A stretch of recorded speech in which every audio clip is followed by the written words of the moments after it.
Clara and the Shirtwaist Makers Strike of 1909 by Michelle Markel, pictures by Melissa Sweet.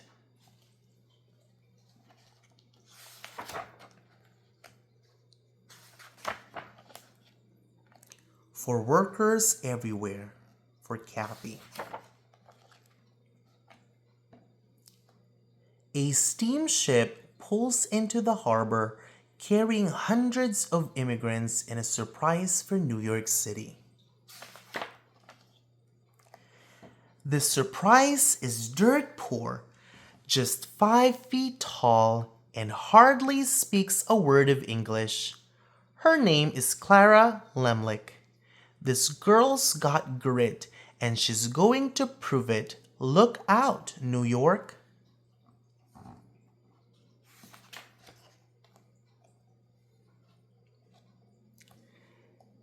Clara knows in her bones what is right and what is wrong. What's wrong begins a few weeks after the Lemlichs move into their tenement in America. No one will hire Clara's father. They will, however, hire Clara. That's right, Clara. Companies are hiring thousands of immigrant girls to make blouses, coats, nightgowns, and other women's clothing. They earn only a few dollars a month, but it helps pay for food and rent. So instead of carrying books to school, many girls carry sewing machines to work. Clara becomes a garment worker.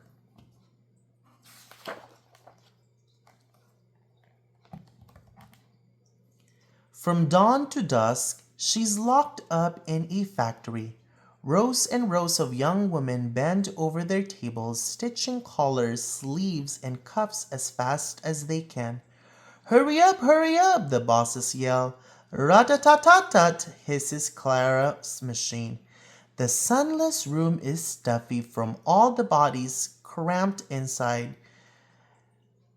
There are two filthy toilets, 1 sink, and 3 towels for 300 girls to share. Clara learns the rules. If you're a few minutes late, you lose half a day's pay. If you prick your finger and bleed on the cloth, you're fined. If it happens a second time, you're fired. The doors are locked and you're inspected every night before you leave to be sure you haven't stolen anything from the factory. But Clara is uncrushable. She wants to read and she wants to learn. At the end of her shift, though her eyes hurt from straining in the gaslight and her back hurts from hunching over the sewing machine, she walks to the library. She fills her empty stomach with a single glass of milk and goes to school at 9. When she gets home in the late evening, she sleeps only a few hours before rising again. As the weeks grinned by, Clara makes friends with the other factory girls. At lunch, they share stories and secrets as if they were in school, where they belong. Clara smolders with anger, not just for herself, but for all the factory girls working like slaves. This was not the America she'd imagined. The men at the factory tell her they've been trying to get the workers to team up in a union. Then they'd strike, refuse to work until the bosses treat them better. But the men don't think the ladies are tough enough. Not tough enough because they're girls? Oh, yes, they are. Clara knows it. She'll show them. From then on, at the sewing tables and on the street corners, Clara urges the girls to fight for their rights. When the seamstresses are overworked, she says, strike. When they're underpaid, she says, strike. When they're punished for speaking up, she cries, strike. And the girls do. Each time Clara leads a walkout, the bosses fire her. Each time she pickets, her life is in danger. The bosses hire men to beat her and the other strikers. The police arrest her 17 times. They break 6 of her ribs, but they can't break her spirit. It's shatterproof. Clara hides her bruises from her parents. A few days later, she's on the picket line again. And the other girls think, if she can do it, we can do it too. For weeks, the small strikes go on, but the bosses find other young women to do the work for the same low pay and long hours. We must do something bigger, think Clara and other union leaders. Something huge, a giant strike at every garment factory in the city. The union holds a meeting.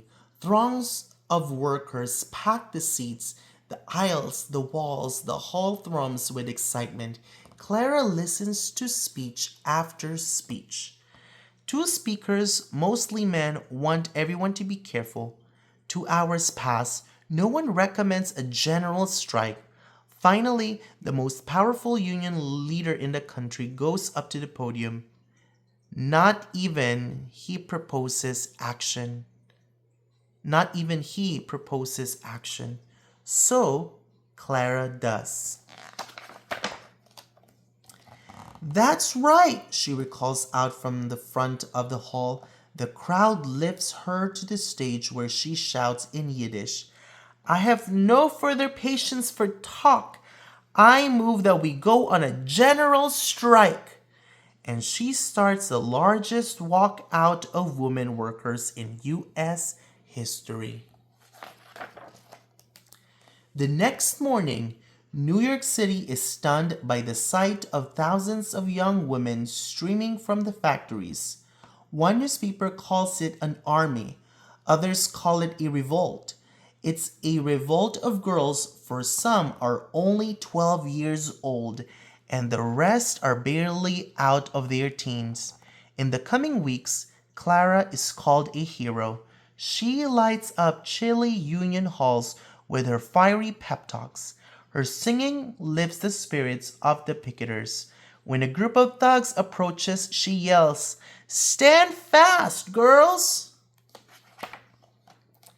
And they do, all winter long in the bitter cold, in their cheap, thin coats, tired and starving and scared, the girls walk alongside the men on the icy sidewalks of the picket line.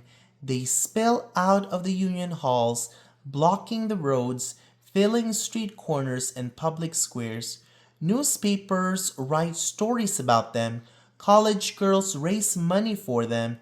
Rich women suave in fur coats picket with the factory girls. By the time the strike is over, hundreds of bosses agree to let their staff form unions.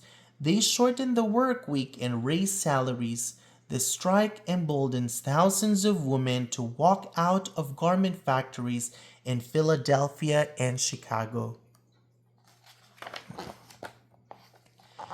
And the strike convinces Clara to keep fighting for the rights of workers. Her throat is hoarse, her feet are sore, but she has helped thousands of people, proving that in America, wrongs can be righted, warriors can wear skirts and blouses, and the bravest hearts may beat in girls only 5 feet tall.